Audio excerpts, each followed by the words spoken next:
Thursday night, and we have all three of us together. It has been a while, a couple weeks now. An accomplishment. It has been 1 week. It has been. It feels like a long time, though, doesn't it? I mean, it feels like It does feel like a while, you know.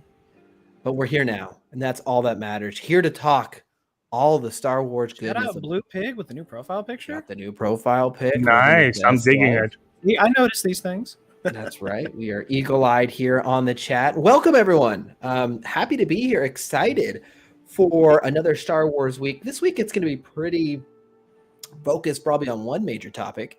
Andor was the big story of the week, but we have, of course, as always, little bits of news and info scattered throughout. But let's start with checking in on the co-hosts. We have Jimmy back at it again. Back at it.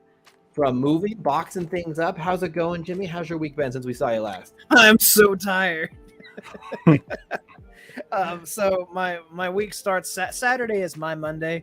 Saturday morning, I helped Gail move out of her apartment. She lives on the 3rd floor. Ooh. So I was moving her out, and then I went directly to work after that, and it's been nonstop up until today, which is my Saturday. So I'm tired, and I'm very thankful to be off, and I'm more than happy to be right here right now. That's what I like to hear. We missed you, Nice. Jimmy. Ben and I have a lot of fun. We talk bad about you and we laugh, but now that you're here, we'll have to cut that out and just talk bad about Josh, Disney. I can make it to your place in a day. Really? You You guys are not that far away from each other, right? No, Well, hey, we're I will not go gonna- door to door. Are you Josh? Well, it'd be a long day. It'd be a long day. It would be A long it would day. actually- Are you Josh? Thanks for your time. Are you Oh, Josh? my Thanks for goodness. your time. Ben, how you doing, my man? How's your week treating you? Not too bad. Actually, before we started rolling, right, we all three talked about the art of Star Wars posters. Yeah. Did you guys get to check out that Andor poster? I still haven't looked up whether it's official or fan-made poster. It's like Let me this pull it up. retro style one. It's so good. And it was just interesting. I'm basically catching up to my High Republic reading. But Right. as I'm reading, I'm also like looking back and forth at my covers, going back to the books I purchased. I'm thinking going and checking out some of the latest. Yeah, that's the poster. This I'm is talking official. about. Yeah, this is official. It is official, right? Yes. Mhm. And, because we just released this week some of Essential Legends books, I'm thinking of going to Barnes & Nobles, pick those up. As I'm reading, I keep going back and forth between my actual pages and then the cover. I'm like, dude, the book cover is just such a huge part It is. of why I enjoy Star Wars. And I'm like, I feel we're blessed today, man, to be able to have all of these cool essentials specifically with like those redesigned beautiful covers. So that has been on my mind throughout the week as I'm catching up on my book reading, basically. No, you're absolutely right. In fact, like from very early on, like the cover of a book, becomes a very important part of your reading process. And what I mean from very early on, I mean like from when you're young. Yeah. That's what captures you. That's what kind of pulls you into these stories. And so cover art is such an iconic thing. I can remember seeing certain books on shelves and the kind of emotions they elicit, right? Mhm. And so I'm with you 100%. And I do think this poster is really fun. I love the style of it. It reminds me a lot of the Rogue One kind of poster, with a little different flair to it, of course, but has the same kind of vibe. So Jimmy's tiredness is wearing off on me. See, now I'm wide awake all of a sudden. That you took my energy. But I'm very excited for where we fell with this poster. I think it looks really, really good. And to Blue Pig's point, the show was delayed, and we can see that here at the bottom, September 21. We'll talk about that in more detail here shortly. Of course. But that really is the big news of the day, of the week, I should say, is Andor. And so we're going to spend a lot of time talking about a couple different things. First of all, there was the new trailer on Monday, so I want to get everyone's thoughts on that. Part of the announcement was a delay. And finally, we had a little bit of controversy take place. And I say controversy very lightly, but certainly conversation started later this week around one of the actresses' comments during an interview. Before we get started in the Star Wars conversation, I do want to ask one question for you guys. Kind of fun, a little light on Star Wars, but we have a number of very large shows coming out in the next couple months, including Andor, but we also have Rings of Power, the new Lord of the Rings show. Mhm. We have Sandman, which I believe comes out tomorrow, which is based on a graphic novel. Oh, wow. Has a lot of hype around it there as well. What other shows am I missing, guys? I feel like there's more out there. House of Game of Dragons? Thrones. Yep, House of Dragons. That's it. A lot of big shows coming out even before we get to Star Wars. What are you guys most excited for? Of all the new shows coming out in the next couple weeks, what are you most interested to see in the month of August? I guess. Yeah, but it's the month of August, and I guess rolling through September. I'm on the fence. Not on the fence. I'm on board for Rings of Power. I am so excited about that. I am the most intrigued about She-Hulk. No, so real quick, Sandman is a DC property. Yeah. That's I can't remember the creator, but it's in the Neil realm. Gaiman. Neil Gaiman, yeah. Thank you. See, this is why I'm here with you guys. Sandman is a part of the Lucifer era, so I don't think it's going to be directly related to the show. That is also based off of the DC character, but you might see some going back and forth. I really don't know. I don't know much about it. All I know is it was a great comic, so this is going to be really fun. Yeah. So that a lot of people are excited about that. It comes out tomorrow. It's going to be. I don't know how big the mainstream appeal will be, because the graphic novel is quite trippy. Like the art style is very lucid. It's a little out there. So be curious to see how the show does. But it's a larger budget production show. So one of many that's going to release here soon. And She-Hulk's on your list, Jimmy. You were saying. Yeah, like the new trailer that came out, I was like, I think this is just I think everyone with a lot of these shows goes in with like random expectations. I had no clue what to think from this. So I remember the original She-Hulk logo that they put out. It was like super simplistic, and I was like, this looks interesting, and it kind of gets my attention. And now that they have Attorney at Law under it, I'm more excited for it, because I think we're going to get a lot of comedy out of this. Because reading that title reminds me of the Adult Swim show Harvey Birdman, Attorney at Law. Yeah. So I think it's just going to be fun. And I think the creator came out and said it's the first official comedy. Like it's going to be a comedy, which I think should play to its benefit, because I think that changes expectations a little bit of like, well, how actiony is going to be, how good's the CGI going to be. When it's a comedy, it feels like you have a little more grace in those regards. Yeah. If it's executed well, of course. If your jokes aren't funny, it doesn't matter. So it should be interesting indeed. Ben, all the shows I just said, are you going to watch any of them? Are any of them on your to watch Obviously, list? The biggest one on the list, and I'm very interested. As I think last week when we talked, I told you guys I'm a little bit oversaturated with comic book related content, so I'm kind of just staying away for a second, and I'll just watch it at my own pace. Obviously, the two biggest ones for me are the Game of Thrones spinoff, and particularly, obviously, Lord of the Rings, because I'm a huge fan of Peter Jackson's the original Lord of the Rings trilogy.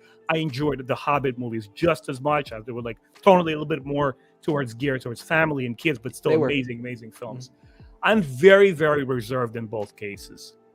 Amazon's Wheel of Time didn't instill me with enough positive vibes to say like, oh my God, the deal is sealed. It's going to be 100% great. Right. I want it to be great, but somehow I'm not convinced just yet. Both trailers were excellent. I'm hoping for the best.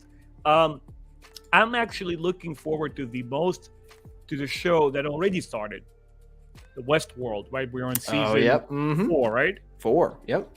I want to kind of binge it, so I'm patiently waiting for the whole thing. Oh, okay. Definitely want to see the whole thing. It's one show that proved itself to me 3 times in a row. Obviously, some seasons worked better for me than the others. Right, but in general, it was just so good that within that one, I'm going with confidence. Like, I know it's going to be dope. It is. I definitely want Lord of the Rings of all these shows. I think even much more than Andor. I want the Lord of the Rings to be on point.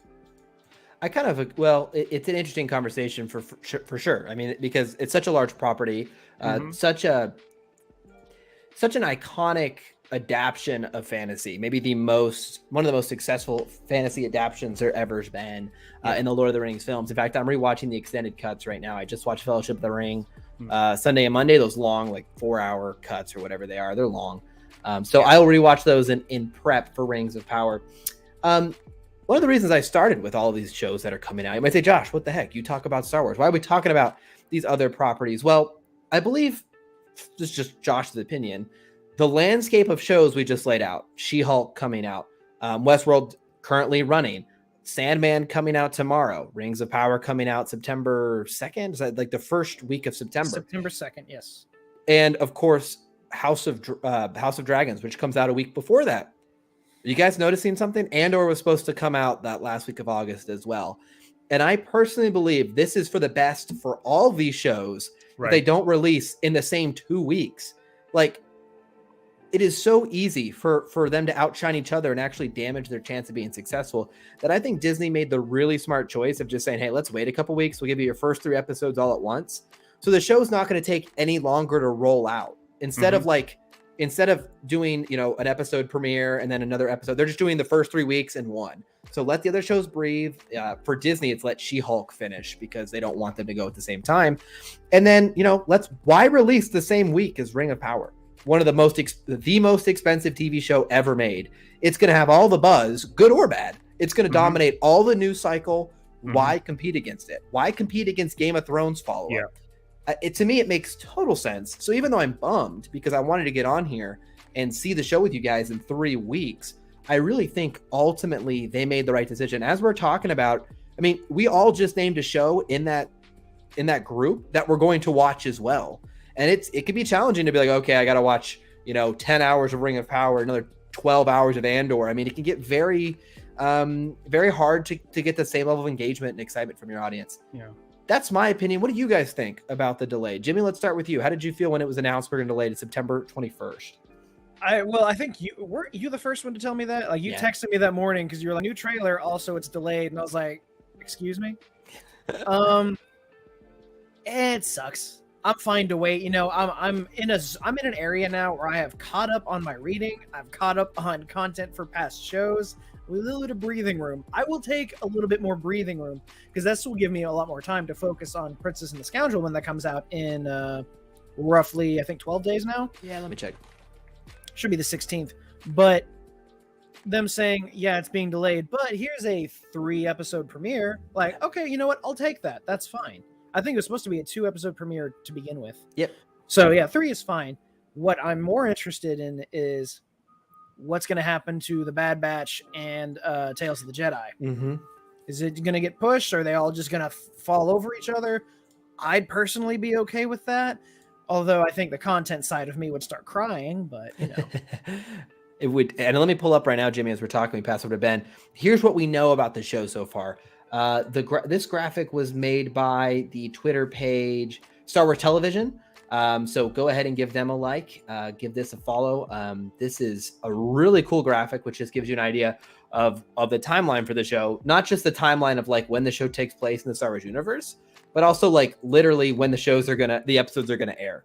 So we're getting 1, 2, 3 on September 1st, and the show is going to run all the way out to November 23rd.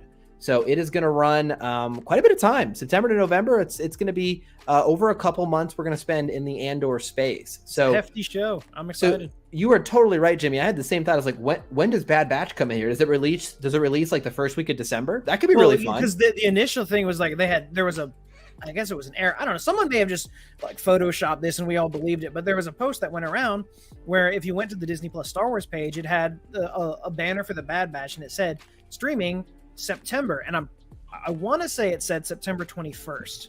Don't quote me on that. Now, if that's the case, that's the same day as the Andor is now starting. I imagine it's getting pushed. It looks like September 28th is what you're talking about. Okay, yes, that was okay. Yeah. Yeah. So like, is that going to get pushed, or are they really just going to drop them? I mean, maybe they'll keep it for the 28th, but they'll just. I'm going to guess Andor's every Wednesday, so they might put Bad Batch on every Friday. So you got Andor, wait a day, Bad Batch. Here was the picture from StarWars.com that was up. It's not up anymore, but it said season 2 coming September 28th. Trailer now streaming. This was out on Disney Plus when May the 4th happened, and yeah, I actually don't think I want them running that. I'd like a little bit of breathing room. It would be, to me, it'd be fun to have 2 Star Wars shows a week, but it might be a little much. Ben, let's check in with you. Do you care about the delay? I imagine you don't really care. Knowing you, you seem to be like... I don't, because we are living in a world where there isn't any lack of entertainment.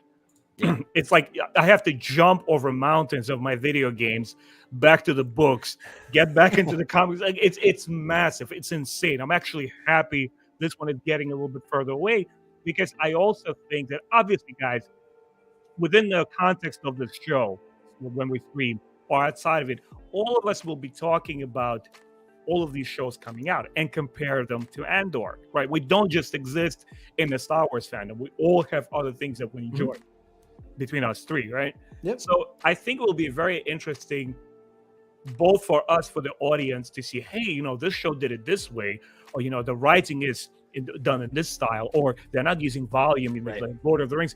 Compare it from a technical standpoint, but also compare it to, in general, what is the better end result, and what will be the retroactive action on behalf of all of these companies.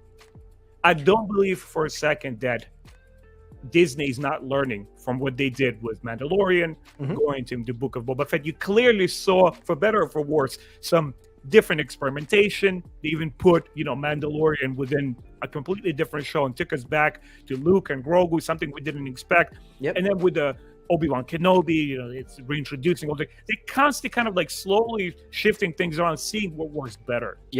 I agree with that. It's great opportunity, and it's also inevitable for the audience to say, you know what, maybe Star Wars is not working for me right now. I don't think this Andor show is doing it, for argument's sake. I think they should adapt more of a Amazon's model and follow suit with this way, in the way that they film, the directors that they pick. And it's also a great tool for filmmakers who entertain us to look back at it and say, well, okay, maybe we're not hitting the notes with our audience. Maybe we ought to do things differently. It's a great motivator. Nothing speaks more than our votes. We vote with our pockets, with our money, but also with viewership, whatever we choose to watch. And so I'm also interested in that metric, how Disney is going to adapt to that and say, you know what, we really got to step up our game, and where we had a couple of things lacking, let's improve upon that. I think for me, a good points for both of you guys there. I think one of the things that that got me so excited for the show, and I'm going to start directly talking about the trailer that came out on Monday that Jimmy did the reaction to. I was at work, so he reacted. I just watched it on my phone, then of course watched it like 10 more times at home. The execution of this trailer got me very, very excited. Everything from, I really enjoyed the music to the tone, everything that it kind of promised me. Or it's telling me it's going to be, or showing me it's going to be, to the visuals and the sound, has got me extremely intrigued. And what makes me really encouraged is we're going to get 3 shows this year. Bad Batch Season 2, maybe. Bad Batch Season 2 if it's not delayed. Kenobi and Andor. And all 3 are going to have very unique styles and tones, it appears. And that to me is really, really cool, because I think we're going to all find, like Jimmy and I loved Kenobi. Wasn't for Ben. I would go out and say I'm very confident Ben is going to love the Bad Batch, right? Adored Season 1, and the quality just looks phenomenal from what we've seen at Star Wars Celebration. And then we have Andor, this kind of wild card that could appeal to maybe some underrepresented fans who really enjoy that more military espionage side of Star Wars we don't see as much on screen. And so I am very, very excited coming out of the trailer on Monday to see how different this show feels than what I just saw in Kenobi. And I loved Kenobi, but this looks to be something radically different, and I mean that as a positive. Loved the music. For me, it worked. I know for some people it might have been up or down, but it felt different in a good way. And the visuals look like a movie. For me, this looks like it could be a theater movie. When I see the CGI and some of the cinematography, I'm just very, very excited. So blown away by the trailer, and most importantly, excited for the difference it promises, for the change it promises in tone. We'll start with Ben here on this Andor trailer. I watched your reaction. You seemed pleasantly surprised, watched it through twice, and talked about it for a while. Where are you at today with our first looks at Andor? Definitely positive vibes from the trailer. It looks, like you mentioned earlier, it looks different enough. That's what I hope to see from the show. Where in Kenobi's case, the first couple of episodes pulled me in that direction where it sort of looked different. But then for some reason, by the end of the show, it sort of felt into the same stylistic lap as the previous 2. I didn't find much distinction visually there. And I said, well, that's a bummer for me. I want the shows to feel and look dramatically different. I'm talking about Loki compared to Daredevil, like that level of difference. I get you. Yeah. Right. And when we look at Andor, maybe, just maybe, right, the rumor mill is that it's not being done in volume. I don't know if it's been confirmed. They're saying that they're using live sets for this. Yep. right? So if it is indeed confirmed, then maybe this will also pull them in the direction. Because my first initial response, and as I was reacting to the trailer, was, "Oh, this is exactly how I felt during Rogue One trailer." It's a movie that neither me nor my friends expected or wanted. Like, who the heck wants to see that? But after the trailer is done, it's like, bro, who is that guy? Like that moth in a white uniform? Like, I want to see it right now. It's talking. It's gonna be like so many questions, right? And when you look at this very imagery heavy trailer, there's so many different segments that look so good, and it's automatically inviting to raise so many questions. I'm like, hey, I want to see more of this. Like, I hope they turn the ship around. And if the first season's like super successful, maybe they'll go back to the format they wanted to do before. Like, I think maybe this warrants another 2 seasons. It's 50 seasons, greedy. yeah. I'm always greedy. Like, if something turns out to be good, I want more of it. I'll have this I have it now up on the side here to kind of go through as we're talking. Jimmy, give us your initial thoughts. That just proved your point that we all like the trailer, because you turned it on, we all got quiet and started watching it. Like, oh, that's good. And I'll talk about specific shots, but first, Jimmy, just give me your general impressions. General impressions. I am the Excite. I am prepped for this. I remember when the trailer for Rogue One, the announcement for Rogue One, my initial thought was, how is this going to work? Yeah. Yep. The trailer, the first teaser drop, the one that's got the Death Star siren going throughout, and I was just like, I feel very anxiety heavy. I feel very nervous for what's about to happen, because I felt like I was there with them, and I was like, ooh, this isn't safe. They need to not be there. Very tense. It's very tense. Yeah. So I'm getting the same vibes from this, and knowing that it's building into that story, it just fits. It looks exactly like it's in that Rogue One narrative. So I was in there from the start, and Cassian's monologue that he has in the first this is like the first 30 seconds of the trailer sold me. Mainly the last line. I got it pulled up here. It said, they can't imagine that someone like me would ever get inside their house. Yeah. The way he delivered that line, I was just like, I'm in, because I love what you're doing. Speaking of lines, Josh, if you could rewind back to that Saw Gerrera piece. Oh, yes.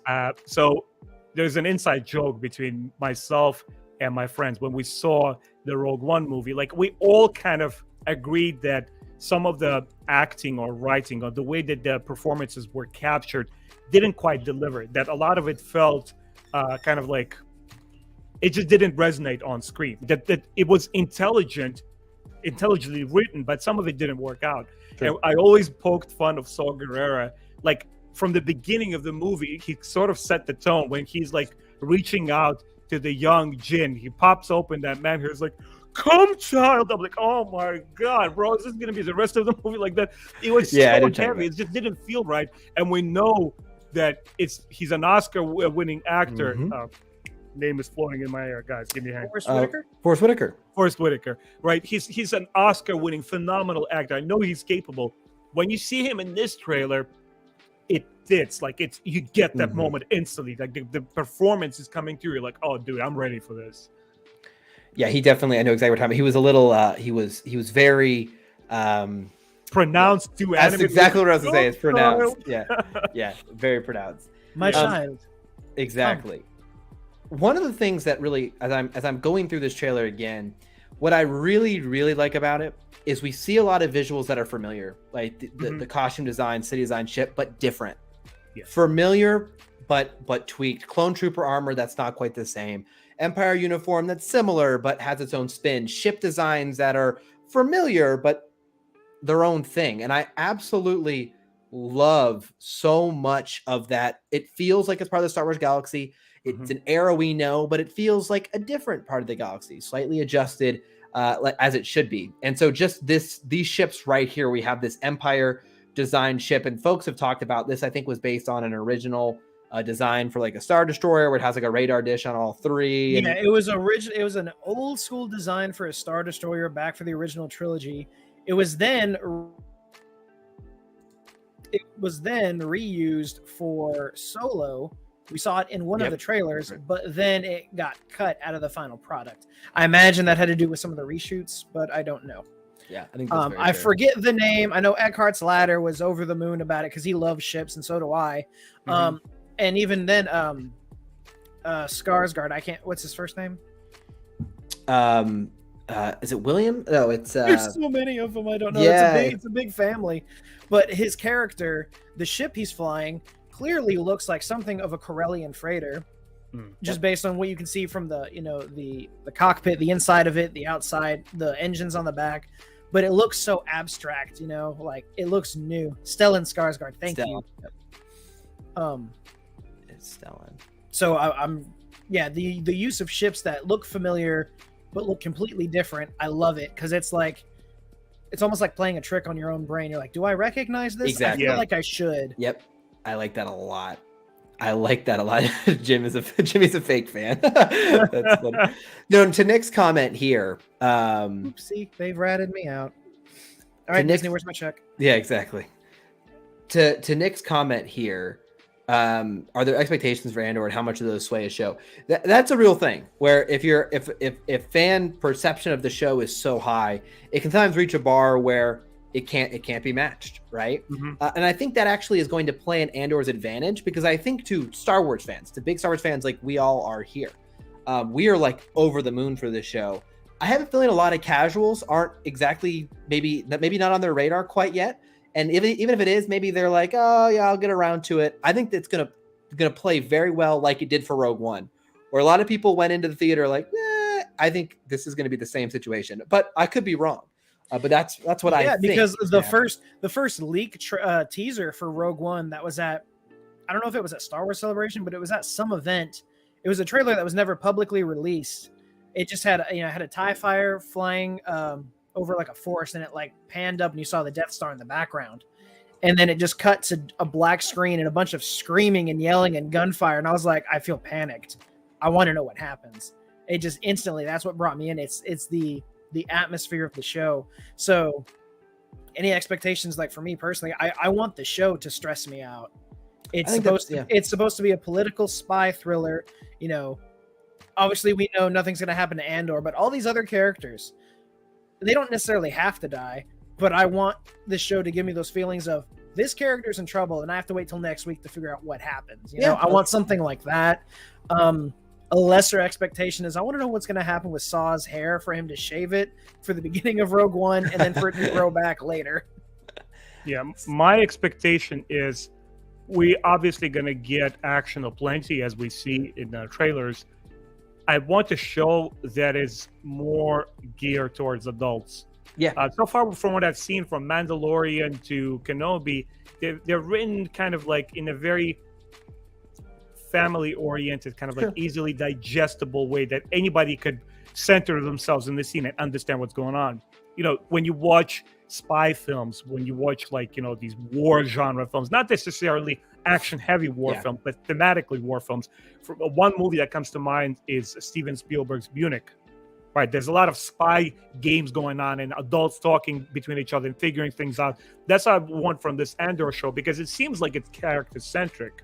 Right, we have Mon Mothma, we have now introduced Saw Gerrera, we have Andor, we have his potential love interest, another female there. So I want these kind of dialogues that we as adults sit down and say like, yeah, this finally is a show that is written for me. I guess what I'm saying is I want this show to grow up with the fandom a little bit.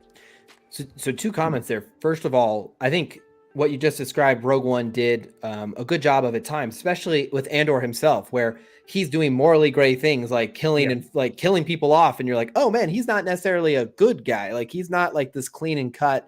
I always do the right thing, so if they did it there, I'm hoping we can see that on display here. To Jack's comment about, are they kind of prepping for Snoke to be, a thing during the Mando universe? I think he's specifically referring to how in the Bad Batch at the end of the show, we're seeing, cloning operations reference. We saw a lot of cloning operations talked about in Mandalorian. There seems to be a lot of focus on cloning, and we've long speculated that it could be their own homage, their own small version of an Heir to the Empire type storyline. Could that pull Snoke into play? I think so. I mean, there is a world that happens where the First Order comes to power and Snoke is at their head. So how did that come to be? Maybe we see some of that in the Mandalorian universe, and it could even maybe enhance that storytelling. Now, I want to talk about a couple shots in this trailer and then allow you guys to talk about things that stuck out to you. But two items come to my mind specifically. First of all, I'm going to take us to the end because we're already pretty deep into the trailer. This shot here of the ship kind of wreck crashing with the very vibrant, with the vibrant colors looks phenomenal. All you High Republic fans out there, I was when they talk about to about say, the, this is the great disaster. yeah, when they talk about the great disaster where a ship rips apart hyperspace, like when you see this visual, to me, it's like, oh my gosh, like that would be so, terrifying, so crazy. So I really like that. But more importantly, again, I think that this looks visually really interesting, and it would seem to have TIE fighters kind of coming through behind them. So maybe going to get some different ship type battles that we haven't seen a lot of in the show. So very excited for that. The other moment that, and I'm going to pick one image, but there's a lot of this throughout the trailer. It's Coruscant. In particular, it's the Senate. Something that I look at this logo right here, guys. I just love that change we've got. It just feels for us prequel fans and along with the Bad Batch, this kind of changing of the guard from the Republic to the Empire. I love every kind of reference to that. And the whole Senate subplot here is going to be one of my most anticipated things to see, because during the prequel era, during the Clone Wars, we became like the Senate became a thing that we were familiar with. We were comfortable with a location, a setting. Had some of my favorite moments in the prequel, took place kind of surrounded in this Coruscant zone. And so we're seeing more of that here. And I think it's going to go a long way to kind of connecting those two eras in a really interesting and fun dynamic way. And Mon Mothma has looked really interesting in these trailers. She looks looks the part, absolutely. And it seems that we're going to have her own, to Jimmy's point, she's going to be walking that knife's edge between getting caught, trying to start a rebellion, and being found out and murdered, right? She's trying to be an irritant, but not so much of an irritant that she has to be picked off. I think that is going to be very exciting. I think that's what's going to be the most difficult thing to do in this, is when it comes to, these two main characters, we know the fate of both of them. So they're not really in any danger. But if you can still write the story and direct it in a way where you still kind of fear for them, you've done a great job. Yep. Yeah. Yep. Like even then, the first fight between Kenobi and Vader, we know he's gonna get out of it. But you don't know what could happen in that moment. There's so much that could happen, Yeah. So that's the part that I look forward to, is seeing how they're going to make it look risky, even for those of us who know the fate of these characters. Good point, Jimmy. I like that, because we do. I will say one thing before I pass it over to Ben for his favorite moments. Do you know who this is? This is, of course, Skarsgård, Stellan Skarsgård. Valorum, no. But why does he matter to us, Ben? Why? He's the Baron in Dune. Oh. That's the same actor. So he is now. That was so I thought we were talking about Star Wars. He is the Baron. He is now he has been in the Dune universe and the Star Wars universe, and he's going to be in Dune 2 as well, obviously, because I'm looking forward to your reaction to his plot and how it unravels in chapter 2. I am very excited for that. Don't tell me. Okay. Any other moments in the trailer you guys want to highlight? While I've got the clip up here. I think for me, and guys, please don't laugh, I think this show is going to entirely fail or succeed based on that Senate scene. If it's not all real props, I don't want to see this show. Like every pod, everything. They need to build it from ground up, like just somewhere outside of stage. Any idea? All of it needs to be real. Like every second, I need to feel every pod there, because I remember when I was going to film school, and a lot of my peers, like classmates, they were praising the Revenge of the Sith, the symbology of that Senate fight in the Senate room where the Emperor is tossing all these pods, and Yoda is, so it needs to be real. No, but to be honest with you, again, it's jokes aside, I just want a little bit of tension there. Like Jimmy said, I think it's a testament of a true storyteller there. Even though the audience knows, like, hey, I see this character in the sequel, you could still put them in a moment of danger, or maybe somebody that they love or something that they desire, something that they need is taken away from them, that alters or shifts that character in a way that is surprising and still new. It makes it interesting. I love the logo down here as well, guys. I was going to say, and this shot that you stopped on Yep. is gorgeous. Yeah, it's cool. And like, I can feel like this is not a good place to be Mm-hmm. Yeah. I'm afraid to. It's got to be here. scary. Yeah. As far as like scenes in. Every time I want to say something, the shots that stick out to me are the shot of these like local police forces. Let's see, I think I know what you're talking about. Yeah, just any one of those shots, because I can't figure out what they are. Everyone is like, oh, they're part of a local police force and they're kind of working in tandem with the Empire. But the first trailer, the first teaser, when they showed up, my first thought was like the mining guild from Mandalorian. How when when the Empire was destroyed, they came in and took over the town. Yep. And I can't get that out of my head. So I'm like, is it really a police force? Why would there be a local force when the Empire is like, no, we are in charge? So I really want to know what their role is going to be in all of this. You can stop right there. That's one of them. Yep, there it is. I was waiting to get this shot. I was trying to get this shot. But at the same time, they're coming out. And now that I've got a chance to look at this shot, they're coming out of the new Empire-styled gunships, the LAAT gunships. So, what are they? I don't know. I agree. I have no idea who these folks are playing either. I did find that again. Even then, now as I'm looking more, I can see more details. I love that they're still sticking with that '70s vibe since this takes place close to the original trilogy. And he's got the massive sideburns. Yeah, that's awesome. I love that. True. Good call out there, Jimmy. One other shot that I was thinking through as we went. This is a character. There's a character in Rogue One. What is his name? Like something two. What is his name? I'll pull it up here in a second. Who's got the black X-wing?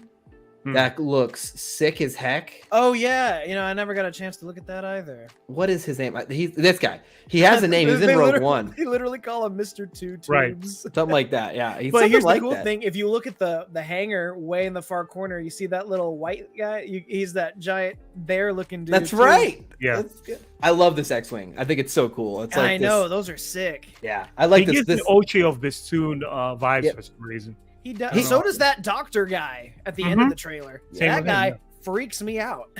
Isn't he? Is he the same species as Maz? No, I guess not, because he's got 4 arms. This guy definitely not human. 4 arms. Yeah. He looks cool. Ooh, he does. He looks cool. Looks very practical too.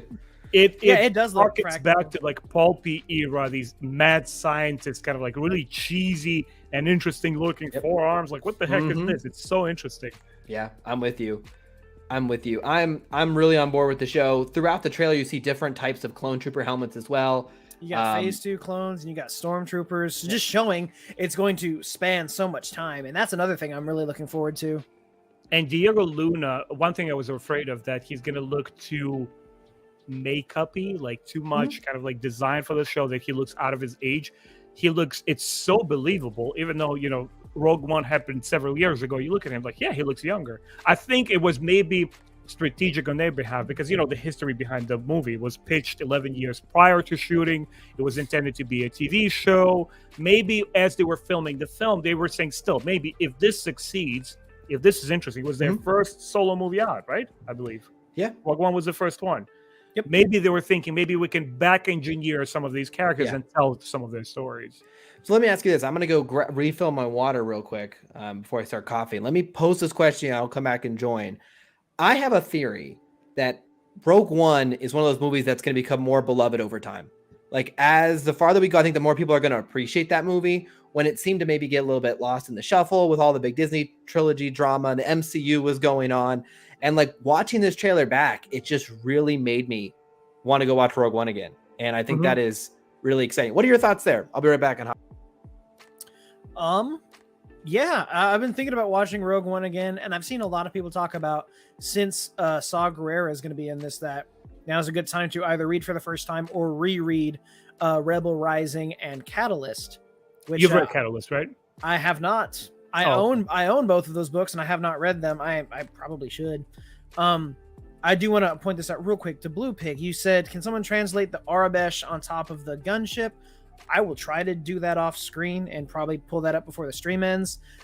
Who's the doctor operating on? I don't think we know yet. I think it's definitely a new character. I think it's a new character. It does look to be a normal human character.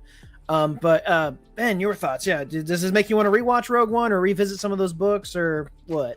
You know, Jim, like I'm telling you, man, after I came out of theaters, like kind of sort of a little bit deflated in terms of like the acting, I couldn't front, man. I came out so satisfied. Like, so what? You know, one major aspect of this film doesn't work for me, but the rest, everything around it is so amazing.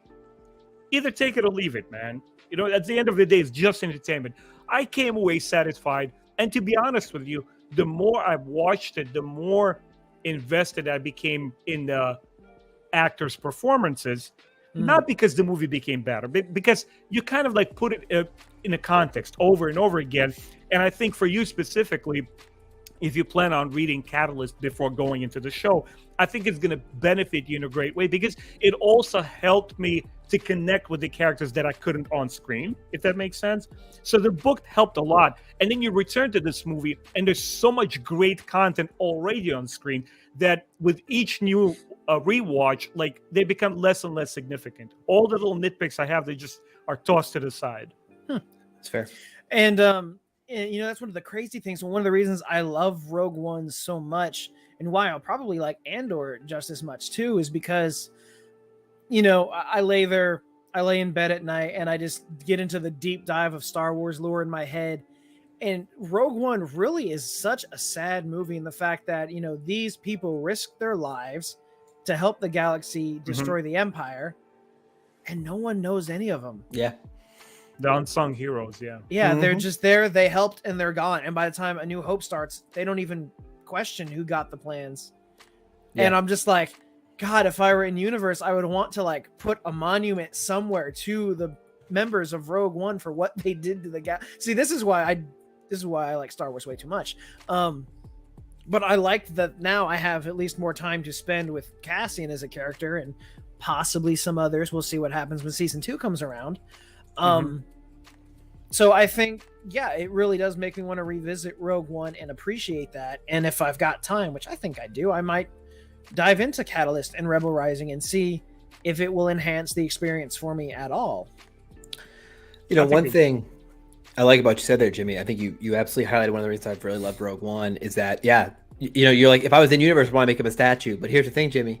If you're in universe, you wouldn't know they existed. Know about it, yeah. And that's the thing. It's like, you see my dilemma. And I love that. I think that was a really fun, I say fun, I think that was a really great story to tell in Star Wars. And a story that I didn't care about, you know, honestly, that much. Like, oh, okay, the Death Star plans, boring. And then it's like, wow, there's so many scenes in that movie I just enjoy to rewatch as well. And so Rogue One, I think, will age better with time. And to what it sounded like Ben was saying as I came back in the room, you know, some films that like maybe you have problems with at first, that nitpicking goes away the more you watch it, and those little problems you had don't stick out so much anymore.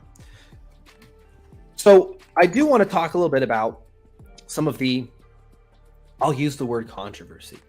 I'll say some of the drama that got started around Andor this week. We got to get into the not fun stuff, guys. That Jimmy and I made. It's gonna be fun, man. Jimmy and I made a whole video about this, and so we kind of talked about it last night, and we'll talk about it live here with Ben. I'll make a couple comments as I pull up the story here. Anytime we talk about anything divisive, I do try to be a little more strict with comment moderation, and just because YouTube is sensitive, guys. You know, I don't like to allow too many. I found that ship design, by the way, before I get distracted. Real quick, pivot. Nice. Pivot. Love that. Pivot. Here's the ship. Whoa. Nice. It's inspired heavily by the art featured in Solo Star Wars storybook. Us concept guys wanted so much to get Cantwell in there. So there it is. Pull that back up. Look at the size difference. Yeah. Wow, that is crazy. Wow. That is, I didn't realize that. That's a fun looking ship. Mm-hmm. I love it. It is, that is classic sci-fi right there. Look how you got the shield generators there down toward the middle. That's so interesting. Yeah. Really I love cool ship designs. I'll get lost in that forever. Yeah. No, that's fun. Where's the new essential guide? Okay. Sorry to get us distracted there, guys. I apologize in advance. I just saw that as I was looking through my pieces here. There was a topic this week that got a lot of traction about an interview one of the cast members did with Empire Magazine. And in it, she compared the story of Solo.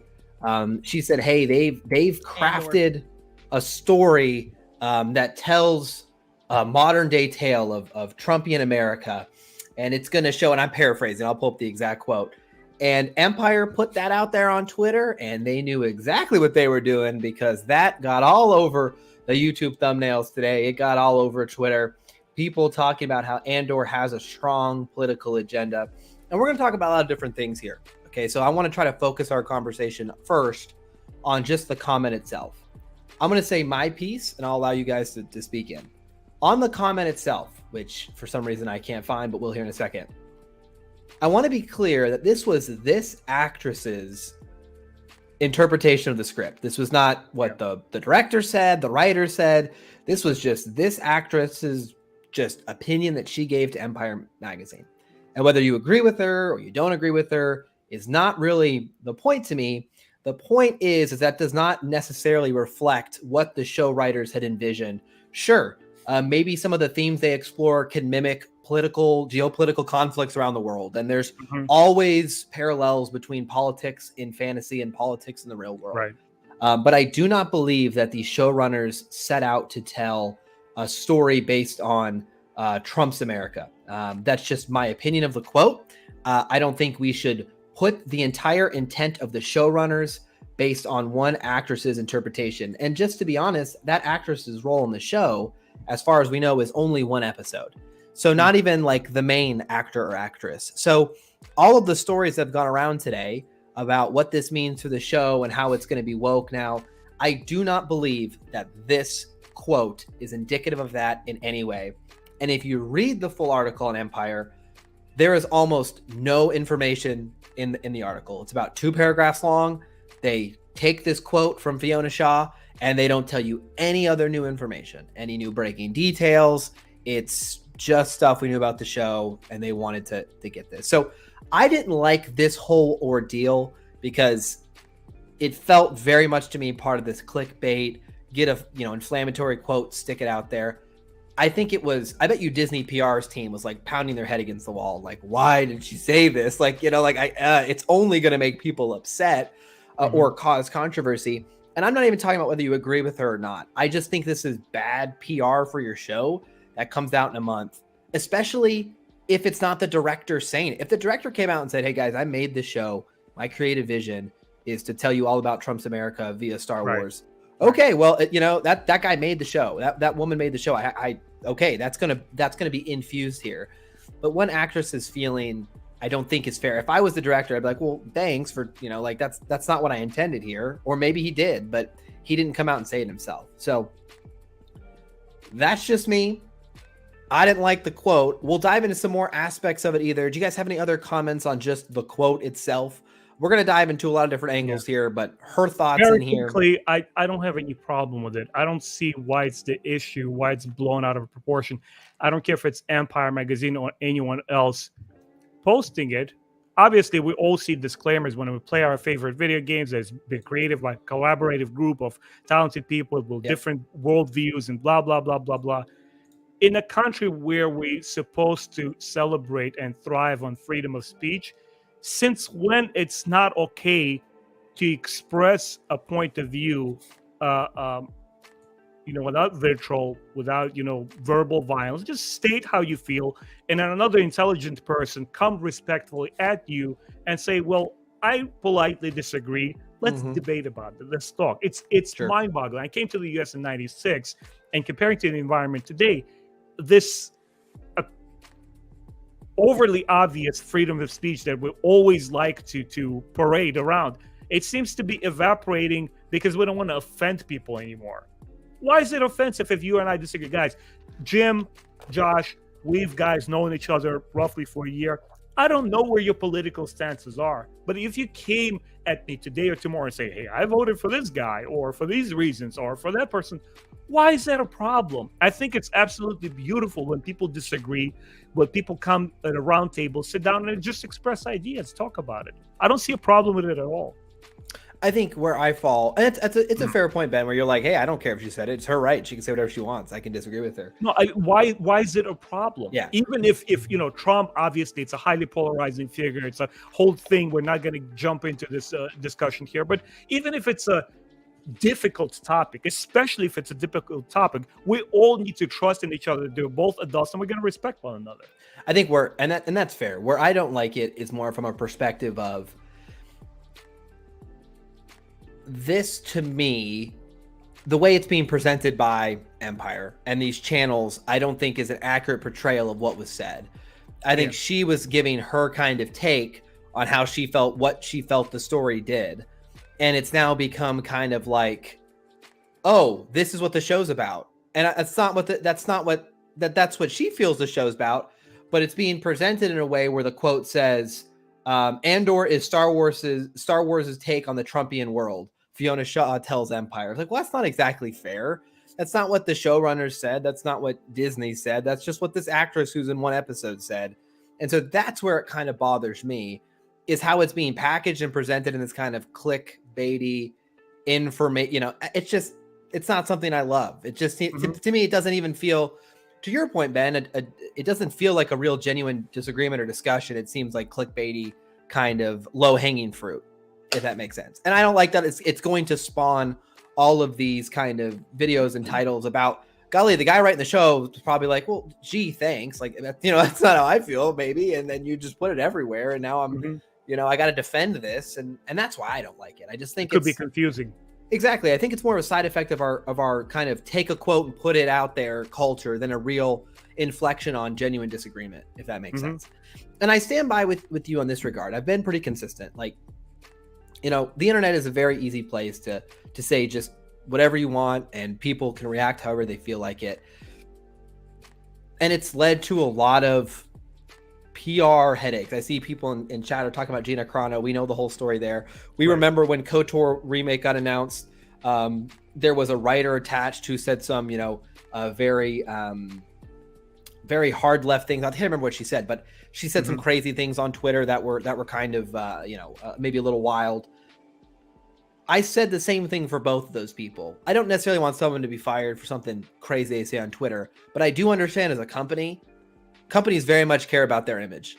And unfortunately, oftentimes that could mean if you say something that goes against the company's own views, that they'll get rid of you. Whether it's fair or not, it's unfortunately the reality of an employer. They have that right. If Jim's company comes on tonight and they watch him stream, and in his, employee agreement, he's not allowed to share the company in a bad way, they could say, hey, Jimmy, we hate Star Wars here. We're a Star Trek company. And by you having this Star Wars policy, you're not doing anything morally wrong, maybe, but you're going against our company's values. You're out. And that's unfortunate. I don't love that, but it's where we live today. And you see it not just in the pop culture space. I'll take us to a sports place. I'm wearing an NFL hat. There's a big NFL case right now about a quarterback who's allegedly done some things that are just very bad for the NFL brand. And even though he wasn't found guilty in a court of law, did nothing wrong, the NFL is still looking to suspend him for the whole season because just his actions and all of the negative press it's bought is bad for the brand. And that's going to get you attention. It's unnecessary attention. Right? So we live in that space. So all of that being said, these kind of events to me just kind of feed into that reactionary, like a hot take.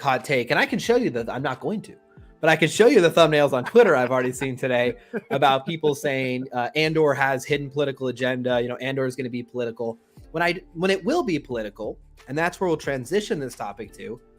Star Wars has always had politics in it. Absolutely. We've talked about this many times. We know that George Lucas was a hippie in the 80s and 70s in California, and he had a lot of themes of the Vietnam War throughout the original trilogy and a lot of symbolism of the World War II Nazi propaganda used a lot to represent the Empire. So we know there's always been politics in Star Wars. I think for me, and I'll pass it over to the guys here, the key is how do you tell your political story or intertwine politics in a way that fits your universe and doesn't feel completely disjointed. For me, when I watch Star Wars, I never once questioned, like, wait, this is all just clearly a mirror of the US society today. It tells a good enough story on its own. It builds this world where this entity is believable. And sure, if there's echoes of Nazis in the Empire, it's not a one-for-one recreation. And I think that to me is is more of a mark of a successful adaptation, when maybe you want to get some themes across that are inspired by the real world, but you do it in such a way where you craft your own narrative and story and don't do it so obvious. You do it with enough subtlety and kind of balance to where you can tell a story, you can get across a message, and the viewer might never realize the parallel you're making. I never realized Star Wars was supposed to be a reference to the Vietnam War and the Viet Cong until the last 5 years. Never got that across. George was able to tell his story and show his kind of beliefs in a very clever way. And to me, I think that's a more successful way of getting across. But what do you guys think when people say Star Wars has always been political? It has. There's politics throughout, not just the originals, but the prequels as well. Ben, I think you have a lot you want to say on this topic. Let's pass over to you, then we'll take over to Jimmy. Yeah, I think there's a couple of items here. Number one is that there's a clear-cut difference between a politically centric story, a plot that has to do in a one faction, one side fighting over the other ideologically on the front lines and politically as well. And then there is another aspect of it when you're exploiting cinema as a medium to propagate your personal views and impose it on your audience. You know, cinema is supposed to entertain, not educate. So if I'm watching something like you, I think you put it flawlessly. The beauty of Star Wars is that it's a universal story of war, of strife, of the smaller guy versus the bigger guy. And here's the problem. When you take something that exists, right? Take something from reality, a specific event. Like, for example, I'm not going to go too much into it, but whatever is happening between Russia and Ukraine right now, I have personal feelings about it. Americans do, Russians, Ukrainians. Well, as people, we're collectively watching this event, and it's a tragedy for everyone. Yeah. If you take that and you transplant that into science fiction or fantasy in a very specific manner that basically reflects that event, you immediately put a date on your story.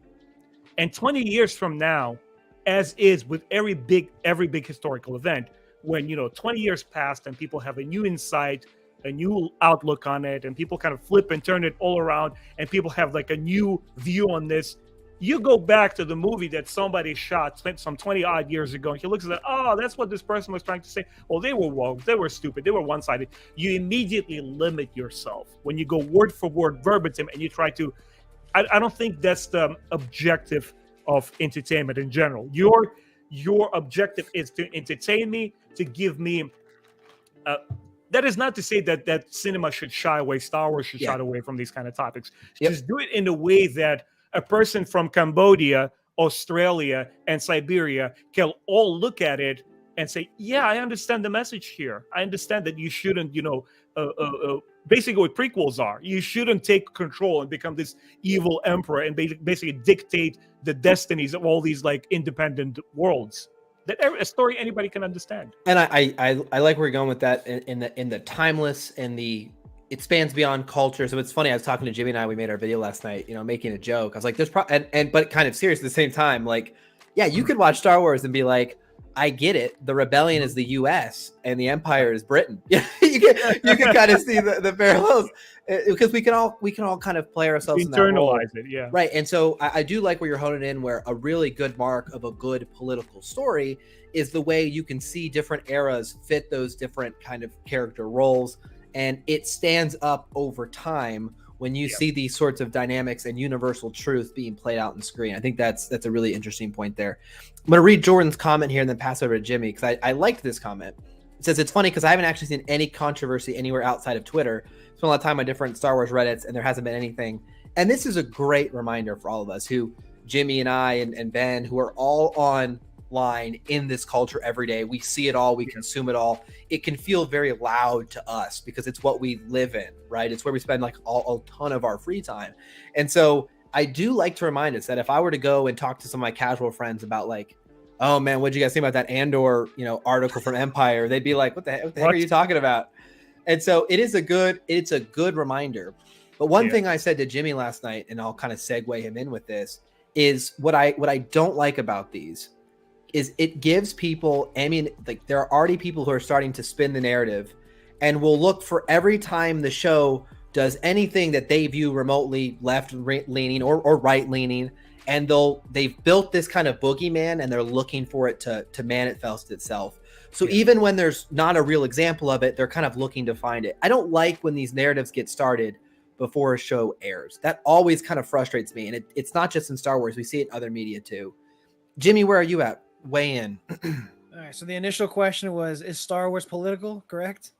Absolutely. Yeah, it always has been, probably always will be. Whether or not we see the political, what's the word I'm looking for? Message. Sure, we can use that one.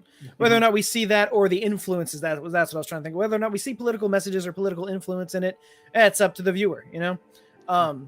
And if you are someone that, you see there's a political resemblance in this, but you can't distinguish it from Star Wars because now all you see is the political issue, just get better, I guess, because like, I don't know, I've never had a problem with, saying like, if this was truly represented by Disney came for you. Yep, every time, man. If this was truly, or if Andor was going to be a true representation of Fiona Shaw's comment, I'm pretty sure I could look past that and still just watch it as Star Wars. Just, I don't have the issue of saying I can't watch this because it's political. I don't know. It's just, I never see any outside influences on it. They are there. I'm not going to discount that. Is it going to be something of a Trumpian universe? Nobody knows. We haven't seen it yet. We're going to have to wait and see. Save the judgment for after you've seen it. I think, and if it's something glaring, if it's like, I don't know, Macaw, make Coruscant great again, then I'll be like, why is that there?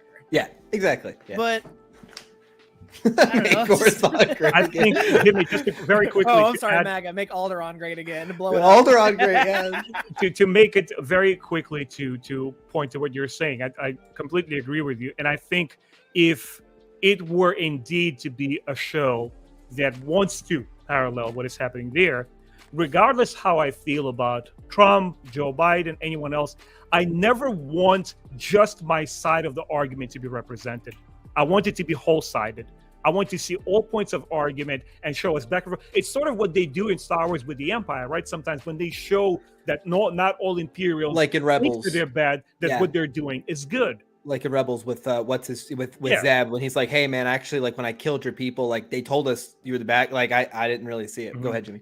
For starters, that arc was beautiful, and I love how that turned out. Second, great example of what you're saying. The movie Don't Look Up. I don't know if you've seen it. It's on Netflix. Oh, on Netflix? I have not seen it. It's really good. Really, really good movie. It was made with a narrative in mind. Yes, of course. But I have seen both sides going back and forth saying, oh, no, it's supposed to represent this. No, it's supposed to represent this. Both sides are interpreting it in their own way. That's always going to happen. Now, because it pokes fun. The movie's about climate change. It's obvious that's what it's about. And scientists are saying about a meteor, right, but the message behind it is like scientists are warning you, and this is what. But they do make fun of all the celebrities in the movie who are like, they're like, oh yeah, like they don't actually like are any better than anybody else. They just kind of put on the front. So it is a little bit of making fun of yourself. You have like the president just doesn't seem to care, and you got the left side saying the president's supposed to be Trump, and the right side saying it's supposed to be Biden. So it's so back and forth. It's very much based on how you as the viewer are going to interpret it, based on your own personal views before you watch it. So is this quote a big deal?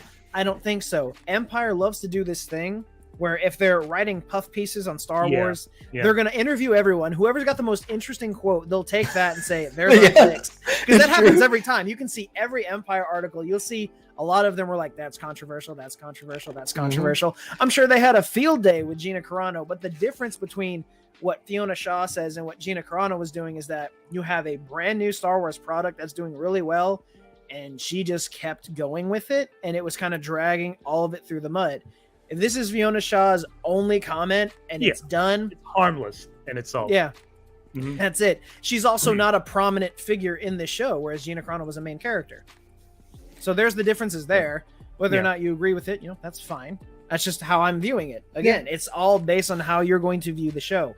Going into Andor, am I going to see politics? I'm going to see Star Wars politics. Yeah. That's about it. One thing you said, Jimmy, that I want to lean in with you. I don't know if any of what I just said made sense. No, it does. One thing old Star Trek did really well is the writers clearly had their own biases, their own opinions, and wanted their own message.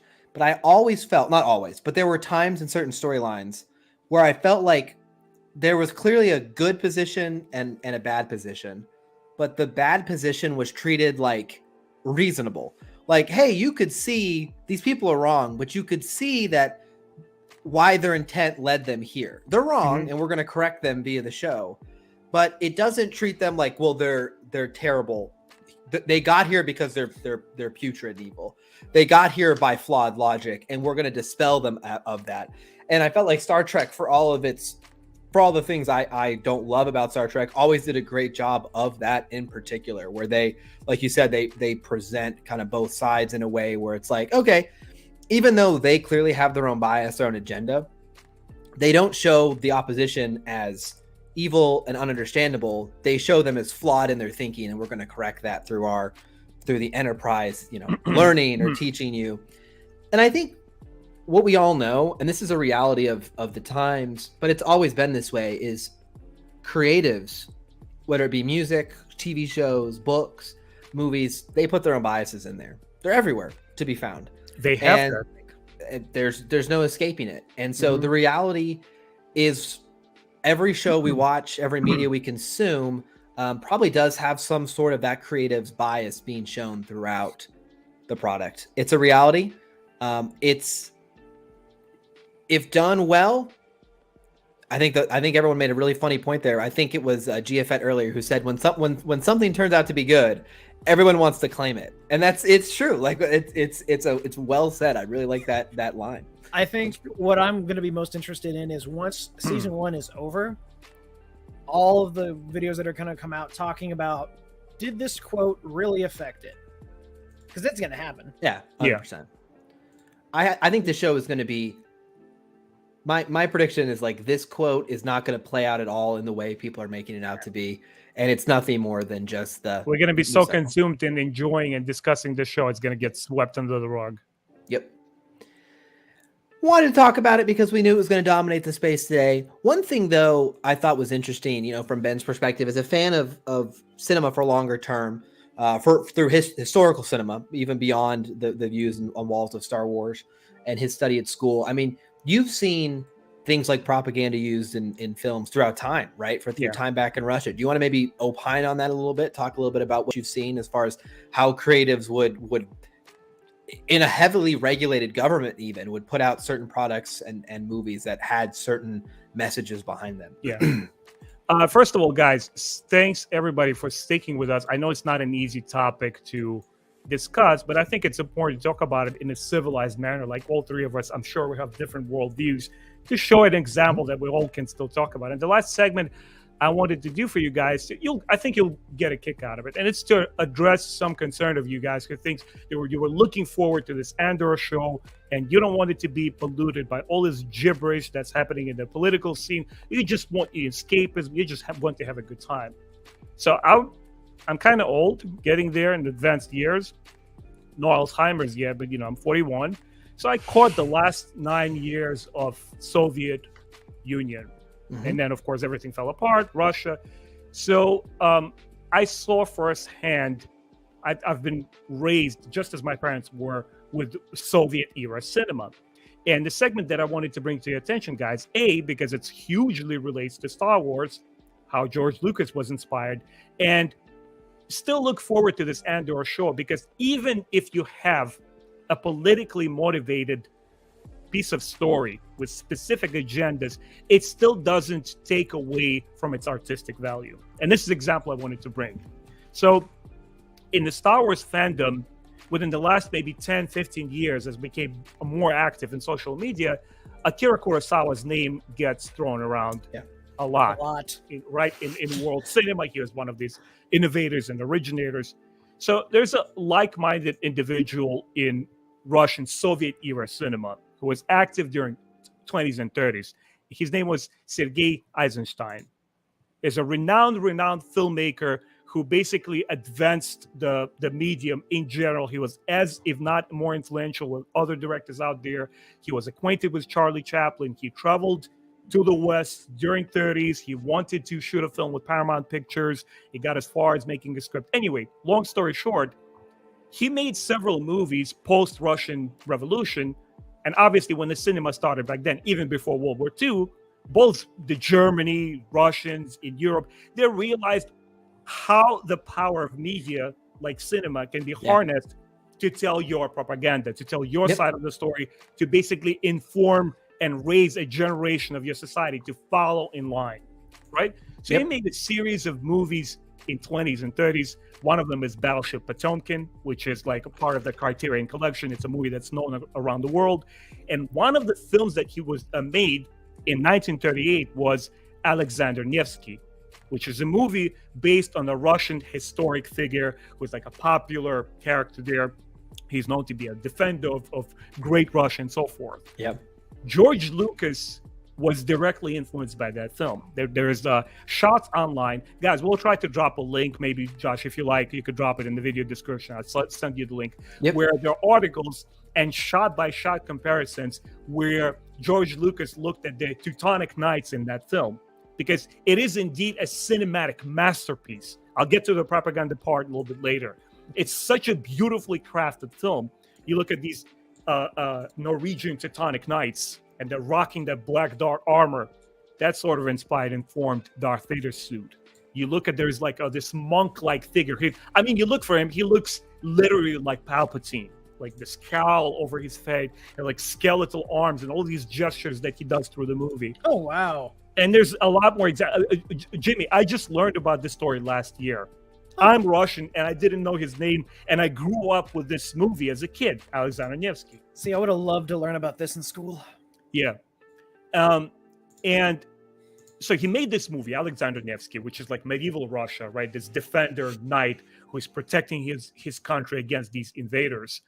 And part of the Soviet cinema, obviously, it had to follow through censorship. Obviously, it had to follow a certain line of thinking. But even in that environment, you could see the true stroke of the genius of great storytellers. It's like, okay, man. Because a lot of people were not stupid. When you align people to think in a certain way, they're like, oh, man, we got to roll with it. What else can we do? I want to make this movie. Movies were made back then in quite different way. It wasn't like Hollywood, where it was always part of the family entertainment. Families would go out and watch cinema in theaters. In Russia, it was like you go to the government and you say, I want to make a historical picture based on this. I want to make a movie based on American great classic book. Boom. We'll do this, The Great Gatsby, or something like that. They would make it. They would allow you to do it. So he makes Alexander Nevsky, and it has that propaganda. But I wanted to bring it back into Star Wars, just like A New Hope, when you look at it, and has those Vietnam War or Nazi Germany War themes. You put them on a side a little bit, and it still stands the test of time. It's a great piece of cinema. Same with Alexander Nevsky. You go to this movie, you obviously clearly see the Soviet propaganda. It's like, oh man, all right, yeah, my parents had to watch, like, whatever. And then you go back to it, and you just see it, observe it from a cinematic perspective. Guys, to this day, like, I've just rewatched it on a Blu-ray, it is mind-bogglingly good.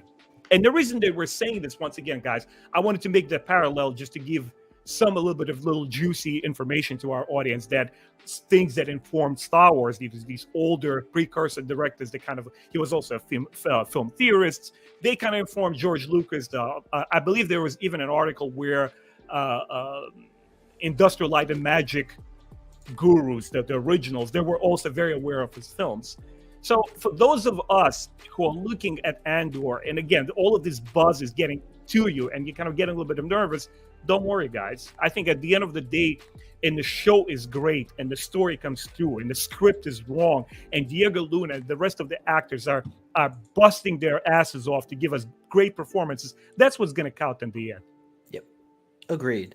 I'd love to hear, Ben, from you have such a different background than most of our audience. Well, maybe not most of our audience, but Jimmy and I certainly. It's always interesting to hear your perspective as someone who's had not only different life experience growing up in a vastly different kind of state, but also someone who's studied different areas of film and has a lot of different perspectives there. as well. Indeed. Like Really Jim, like you appreciate said, I don't think there was ever a case where a popular, famous book or movie was devoid of any like a personal angle or bias. We can't survive without bias. Yeah. As a matter of fact, when they teach you storytelling 101 or script writing, if you as a storyteller don't have an opinion about something, you don't express yourself, then why should we watch it? Then it's going to be just another painting, just another sculpture, just another movie. Why should we care if you're not putting a personal spin on it? And I mean, and a lot of times, like a lot of this, that's why I say, like in all of Star Wars, whether you see it or not, and whether the creator is, consciously aware of it, you're going to have outside influences in everything. I'm, one of the things I want to do everything, I'd love to make movies. I want to have a YouTube career. I am an aspiring writer. I am in the process of writing a bunch of different types of books with one of my past roommates. Yeah. And, I remember one night when I was going through this passage and I was going through page after page. I was like, man, I'm getting somewhere with this story. It's getting really good. And I realized, I'm like, I'm just taking so many outside influences, throwing it on the page and not even thinking about it. I need to rework some of this. But it's there. Even like I wasn't even aware that I was doing it until I stopped to reread it. And I just went, oh. Wait a second. That sounds familiar. Yeah, let me back this up a little bit. Yeah. It's always there. And it's not always a bad thing. I mean, sometimes it just tells a good story. It's true. It just depends on, is the bias in your media the message you're trying to get across, or is it the story you're telling? Yeah. Mm-hmm. Yeah, absolutely. And I think probably the last we'll probably deal with this topic because I think to Ben's point, when the show comes out, unless there literally is something so egregious as like make Coruscant great again out there, I don't think this will even. Yeah, I don't think one. I don't think one actress's take on, and if this actress has her own personal viewpoints and her personal leanings, and she's in a very one-way leaning area, and so she gets asked about the story. They're like, "Ooh, you're telling a political thriller in the Star Wars universe," and she's like, "Oh yes, politics. Yeah, in fact, it reminds me of Trump's world," and it's like it's so natural where she how they probably got her to say that. You also, real important to note, she is from overseas. Fiona and Shaw, a different generation. She is Irish. She best known for playing Aunt Petunia in the Harry Potter series. That's true. So she's not from the U.S. So she has an outsider's view of what went on during that. So, I mean, can you blame her for that? I mean, she sees it in a completely different light, and she says, "No, it reminds me of that." Yeah, and again, and Diego Luna might have a completely different thing. And I know the rest of that article was just Diego Luna and some other actors talking about this Tony Gilroy's writing techniques. And he's like, man, because I think Diego Luna's quote was, "This is so dark, you are sick."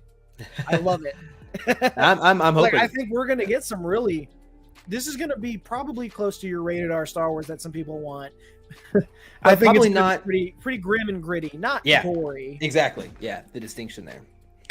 Well, good conversation. We appreciate everyone sticking around. We won't drain it too much. We made a video on it, and Ben has a number of podcasts on similar topics as well to talk through. Always interesting to take a chance. I would say simply, guys, to everyone out there, however you feel about your personal views, your family views, how you voted last election, I don't really care. I think it's always great, though, to be able to say, hey, we're a group of fans. I think we've all seen from each other in our interactions, in our videos, in our conversations, that we have good intentions behind our dialogues with each other. And it's okay if we disagree. I think I tend to be aggressive, maybe more so in calling out this kind of clickbaity culture living around, because I just really don't like it. And so I can be maybe a little bit eager to say, like, don't buy into this. It's not reality. Yes, some left-leaning actress in Hollywood said a quote about Trump and compared it to her show. Let's wait and see let's not run with that and pretend it means more than it did. Exactly. This is why it's important to read the article, not the headline. That's also true. But we live in that kind of reactionary time. And so even by me talking about it, I recognize I probably feed into a little bit as well. So I won't spend more time on it, but thought it'd be fun to talk about it. We have a show. It's what we're here for. We always treat these streams like you're with your friends. This is what we are. We're just friends who get in a room every Thursday night and talk about what we wanted to in Star Wars and interact with you guys. And so we'll have the same conversation with our friends we would with you all here. So appreciate you being here. on a fun note, tomorrow we get a Lego beach vacation special. Yeah, we No do. politics in there, baby. It's gonna be probably as fun and wonky. Weird Al made an original song for the show, so that could be fun. Scarif Beach Party. All right. Speaking of Rogue One, right? Yeah, Could be good boy. Yeah, Scarif. Dude, Could if be they're not some- announcing New Jedi Order Part 2, like new gameplay footage, I don't want to see it. Like Lego or not. I want some kind of buzz. Give me more Star Wars news. Oh man, I would a Star Wars game right now would feel really nice, right? When we have this lull. Yeah. We got some fun book stuff I can bring up real quick. Yeah, go for it. Real quick for Scott Yeah. who joined late. There was just an article with one of the actresses from the show Andor where she said the show is going to take a look at imperialistic society, and she compared it. She used the Trump word, and it got everyone really upset. And when you read the article, our opinion was basically it's one actress's view, and it does not indicate the creator's intentions or how the show is constructed. And so, let's all take a break and a breather and realize Empire knew exactly what they were doing when they tweeted that out. Go ahead, Jimmy. What's the book news? So that it's not a fun topic, but I think we'd be a little ignorant if we just acted like it never happened. It's good to at least talk about it. I agree. But yeah, so we had the next set of Essential Legends novels come out this week. We had Darth Maul Shadowhunter, is it the Krytos Trap? Is that how it's pronounced? Which one? Ben? Here, let me pull it up. I think so. Kratos or Krytos, I'm not Kratos. sure. Whatever. So and Death Troopers. So Oh, that's right. yeah, these are the next set that just came out, and I was really interested in some of these. I love Disney got me again. you loved sorry. it so much you froze. Disney, man. They said you like Legends. No, I love Death Troopers. It's a really good one. I have not read the X-Wing books yet, but I had never read Darth Maul Shadowhunter. And when I learned that, Jiffat's getting ahead of me here. When I learned that the new unabridged audiobook was going to be done voiced by Sam Witwer, the voice of Darth Maul and Emperor Palpatine, I was like, okay, this might be worth it. I don't know, Ben, have you read the book? Jimmy, it's been so long. I don't remember if I read it or not, to be honest with you. Well, I was going to say, if you remember, I didn't know how this book was going to function, but right in the middle, it literally stops and it says, now you're in part 2. So it takes it, I guess there's supposed to be Act 1, Act 2. But I got about 4 hours left, and whoa. Having a voice actor from Clone Wars and Rebels do an audiobook Dude, Sam Witwer is our nuts. spirit animal, man. It is Hell so yeah. cool, because one thing I think I said it to Josh. I didn't say it in the video because I hadn't started listening yet. The thing with how Sam Witwer does it is typically with audiobooks, you've got, I'm reading the descriptive text, so I'm just going to be using a clear professional voice. Right. And then I'm going to change it when I'm talking about a character, Yep. Yep. Sam Witwer will do that. But if the descriptive text is referring to a character, he'll do it in that character's voice. Oh, nice. So, like, there was a line of descriptive text where it's, Darth Sidious was pondering in his office or whatever. He goes into that Darth. Oh, that's he dope. does the voice as he's doing the description, but he just leans into it more when he does the actual lines. So you can tell a distinction between, okay, this is from Maul's point of view. Now Maul is talking. You can tell a difference in how he's even using his voice for those two, even though he's voicing it as the same character for both parts. And it's just crazy. It's so much fun, That's so and clever. he's killing it. It's great. Really cool way to encourage people to buy a book they might have already read. Like, how smart is that? Give a fan favorite to all those hardcore Star Wars fans. One of the absolute. Now, I know you guys have been picking up some of the more recent books. Do they still have that front cover little gap thing? I think Del Rey posted a picture of the three of them like next to each other, and I think that gap is still there. That's the only thing that makes me hesitate. Like, I want the full collection already, man. I know. Here, I'll pull it up right now. Actually, I found the That picture. picture, Jimmy's yeah. referring to. I think you're right, Jimmy. It looks like in the picture. Yeah, they're still there. I think that's just how they're being Because I printed. picked the first wave, right? Me too. Yeah. And these just bug the heck out of me, man. I don't know if it's a Yeah, you pure can thing. see it there. I You can know see these it there. pictures are not going to get damaged or anything like that because I keep them in good condition. But still, it's like, Pull that man, image cover back the up. page. It's like somebody's showing you like I got a bigger photo of it here. You cleavage can or see. something. Like, come on. Look, that copy of Death Troopers is beat up. Yeah. Scroll Oh, to yeah. the top. Like, look at that corner. But I there, would yeah. return that book. If I'm getting this sort of shipment, You don't understand. This is the reason, Jimmy, all of my Legend books look that they were purchased yesterday. Like I would go to Barnes and Nobles and pick out the best one. Yeah, if Amazon ships me this, me and Josh had the same issue. He got a shipment from Amazon. I did. I got a shipment. Guess what? I'm in New York City. I'm getting the shipment the next day. I'm returning this. Oh, I did. I think I returned mine. It was so tore up right? when I got it. I was like, say I would wait for mine to come out at the store I work at because they're at a discounted price. that's what I do And now. so I would see them on the shelves, and I'd be like going toward the back, be like, which one? Because they'd have like cuts in the binding, and I'm just like, I need one that looks pretty, or I'm gonna be sad. I think Target is the best of shipping books I found. They like really pack them in tight, and they like Target has been the only place. Barnes and Noble's pretty good too. Target and Books A Million, I've had the best luck with. It makes sense. I didn't even know as that. far as getting them on time, none of them. And Josh, I did see the trilogy box set they were talking about. Oh, did you? Dude, it looks nice. It looks very nice. Yeah. I like it because it comes with it comes with like the protector over them, so you can keep the books in better condition. I really like that. Yeah. Well, they got the gap still. Maybe I guess it's just how they're doing it. It's how they're doing it. I think Target, Books A Million, I haven't shipped from, but I have Barnes and Noble. They're pretty good. The problem is it's like you pay more. Amazon will give you the cheapest price. But I've got to a point where I'm like you guys. If I'm buying a Star Wars book for the shelf, I'm now feeling like unless I go to Target or I go to Barnes and Nobles and I just pick the best copy that's not dented or tore up. And if it's too bad, I just don't buy it because I like to show them. And I have a new shelf over here, you guys know. So. And it's really hard because, like I'll buy from random places. Like I got Padawan from Amazon. It's got a little bit of damage at the top, but it's not the worst I've seen. I got a Shadow of the Sith from Barnes and Noble. And I went to a Walmart to pick up Brotherhood. I go to all these different locations to see who's got the best book. Yeah. Also, Shadow of the Sith came with a poster. Really? Oh, fun. Yeah. Oh, nice. Out of Print does a great job with their like exclusive covers. They wrap those really well. Out of Print, I love, and I'm going to get the rest of the High Republic books through them. What's the other one? Is it Goldsboro? That does like they typically have been doing the colored edges recently. Yes, it's like a UK based store, isn't it? Yeah, it's a UK store. I haven't purchased from them because I don't want to wait a month after it comes out. But I mean, they look really nice, and they seem to take great care of their packaging. Like they'll wrap the book, and then they'll wrap the wrapping in bubble wrap, and then they'll put that in more bubble wrap, and then put it in a box. For the folks who stayed this long on stream, I'll give you, as we're wrapping up, I'll give you a treat.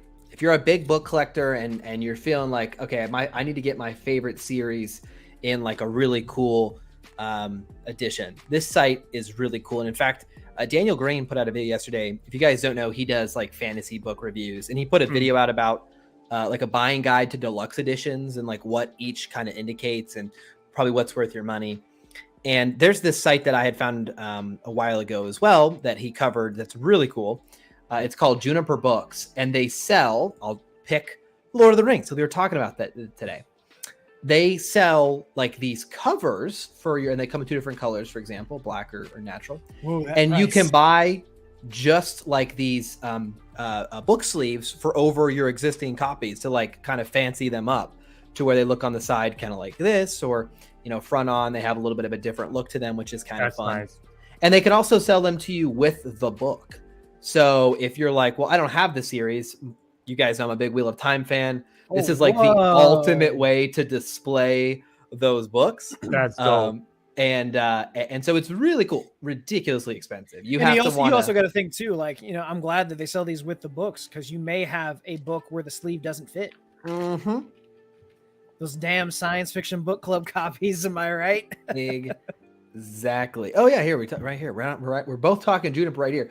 But if you're like a Harry Potter fan, this is kind of a fun little way to display your books. You've got the cool little side. So just some fun little additions there. There are a lot of creative companies. I really like this take on the Lord of the Rings here. That's really cool. Yeah. It includes the Hobbit and the Silmarillion. Yeah. So you can get like the whole textbook. It's cool. It's fun. And like the front has like, different, it's fun. I like that kind of stuff. It's unique, and it's fresh. I like that. It's also big bragging rights to your friends. Here's the last recommendation I'll make, guys.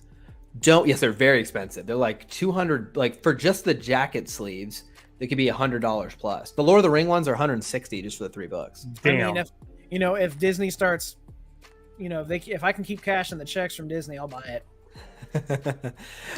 Look, I wore the merch, Disney. Come on, I'm wearing the whole crew right on my shirt. Please, we love you. I want deluxe editions of books. I'm afraid of the mouse. There is a difference though between just a nice book cover and like a deluxe. So like deluxe could do like different color pages, like we've seen with like Thrawn and things like that, and it has like different I ever made. artwork and different stuff like that. So fun for all you book nerds out there. But look, if you're spending $150, $200 on books, it's an art piece at that point, and you better put it somewhere everyone's going to see it and ask you about it. Yeah. And it better, at least my recommendation, the series better be done. So you can get all of them matching. You're like a half completed series. You don't have them all. Oh man. Well, fun times, guys. Good conversation. We love being here on Thursday night. Remember, folks, next tomorrow, fun little Lego special hitting Disney Plus if you're interested. And we have a little bit of a longer wait towards Andor, but that'll give us some time to catch up on what we're behind with, as well as maybe have some more topical streams in the next couple weeks. So looking forward to it. Let us know down below what topics you want to see us cover. If there's no breaking news, we always have time to talk about things with you all we want to discuss. We could do another tier list ranking of the Star Wars films. That's always fun to do once a year. See how things have changed. Maybe add the Disney Plus shows in there as well. Let us know. We're excited. Gabbing, Gonks. The Discord. We'll talk. We're late. We're behind. We need to talk about that as a group and get something together. Apologies. We're always. I've got nothing else going on. I might just make that tonight. You heard it here, folks. Inside information. We'll let you know on the channel. We'll post it. Oh, are we live? Oops. No. Yeah, exactly. I thought this was a recording. Yeah. That's funny. Got him. All right, guys. Are we going to do a live reaction to Andor? Now that it's a 3-episode premiere? Probably not. Probably not. That's a little too long. Well, we could do 1 episode. Yeah, we could do maybe. Well, we should do the finale. I always think you should like the last episode, because it's like only 1 episode. I could do the finale, but I can't just watch one and be like, all right, good night. I will have to watch all 3. So I think that's going to be I wake up at like 6 a.m. the next morning and just start. We might maybe do another afternoon stream like we did for Kenobi, where we wake up the next morning and do it. That was kind of fun. I liked that. So anyway, we'll talk about it more offline. We got a month, over a month now to think about it, guys, because it was delayed. That's when we're going to launch our second channel, the Gabbing Middle Earth, where we just do Ring of Power videos. So get ready there and we'll have fun. Thank you guys for being here. We appreciate it. Talk to y'all again very soon.